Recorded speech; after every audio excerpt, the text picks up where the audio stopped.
নমস্কার দর্শক বিন্দু, তো বকেয়া ডিএ নিয়ে একটা গুরুত্বপূর্ণ আপডেট এবং খবর কিন্তু চলে এসেছে। তো আপনার খবর শুনে আমি দেখতেই পাচ্ছেন যে ডিএ নিয়ে আদালত অবমাননা মামলা সুপ্রিম কোর্টে 4 আগস্ট কিন্তু এই কারণে চাপে পড়তে চলেছে রাজ্য সরকার।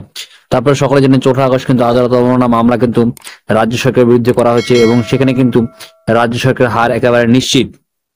তার একটি কারণ হলো যে বিকাশন ভট্টাচার্য এবং বিদ্যুৎস্বামী বাবু কিন্তু জানিয়েছেন, মলয় মুখোপাধ্যায় যারা সুপ্রিম কোর্টে কেস লড়ছেন যে তারা কিন্তু যে 25% দিয়ে সময় বৃদ্ধি দিয়েছিল 6 সপ্তাহে, তারা কিন্তু রাজ্য সরকার জানিয়েছে তাদের অর্থকোষে টাকা নেই, কিন্তু তবুও কিন্তু মেলা খেলা এবং অন্যান্য প্রকল্পে কিন্তু টাকা কিন্তু প্রচুর পরিমাণে কিন্তু খরচা করছে রাজ্য সরকার। সেটা সম্পূর্ণ মিথ্যে কথা এবং সেই মিথ্যে কথাটা কিন্তু সুপ্রিম কোর্টে তারা প্রমাণ করে দিবে এবং তারা যে সুপ্রিম কোর্টের যে রায় আছে সেই রায়টি অবমাননা করেছে, তারপরে তাদের রাজ্য সরকার কিন্তু আরো কড়া শাস্তি এবং কড়া সমালোচনার মুখে কিন্তু সুপ্রিম কোর্টে পড়তে রয়েছে এবং রাজ্য সরকারের হার নিশ্চিত। আপনাদের 25% ডিএ এবং আরো কিছু শতাংশ ডিএ কিন্তু আপনারা এরিয়া সহ কিন্তু খুব শীঘ্রই পেতে রয়েছেন। তো আশা করছি আজকে ভালো ছিল, লাইক করবেন, শেয়ার করবেন, চ্যানেল সাবস্ক্রাইব করে পাশে অবশ্যই প্রেস করে দিবেন। জয় হিন্দ, বন্দে মাতরম। ধন্যবাদ ভিডিওটি দেখার জন্য।